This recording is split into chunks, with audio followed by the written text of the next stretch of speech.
రాజ్యాంగ పరిషత్ సమావేశాలని బహిష్కరించిన party Muslim league party. రాజ్యాంగ పరిషత్తులో మొత్తం మనకి 12 సమావేశాలు ఉంటాయండి. ఈ 12 సమావేశాల్లో రాజ్యాంగం ఆమోదించే నాటికి జరిగిన సమావేశాలు 11. రెండు వేరు వేరు క్వశ్చన్.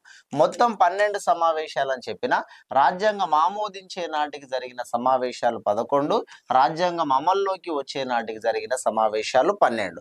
ఈ 12 సమావేశాలని మేము బహిష్కరిస్తున్నాము అని ప్రకటించినటువంటి పార్టీ ముస్లిం లీగ్ పార్టీ. అందుకోసమే రాజ్యాంగ పరిషత్తులో జరిగినటువంటి సమావేశాల్లో ఈ సమావేశం జరిగినటువంటి మొదటి రోజు 1946 డిసెంబర్ 9th ఏదైతే ఉంటుందో ఈ డిసెంబర్ 9th ని మొదటి సమావేశం స్టార్ట్ అయిన రోజు అంటాం.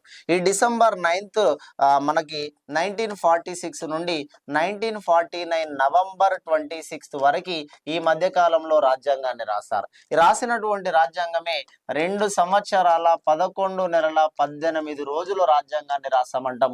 అందరూ చెప్పేటువంటి పాయింటే 2 సంవత్సరాల 11 నెలల 18 రోజులు. కానీ క్వశ్చన్ ఇండైరెక్ట్ గా వచ్చినప్పుడు ఏ రోజుతో స్టార్ట్ అయింది, ఏ రోజుతో ఎండ్ అయింది అన్నప్పుడు 1946 డిసెంబర్ 9th తో వచ్చింది.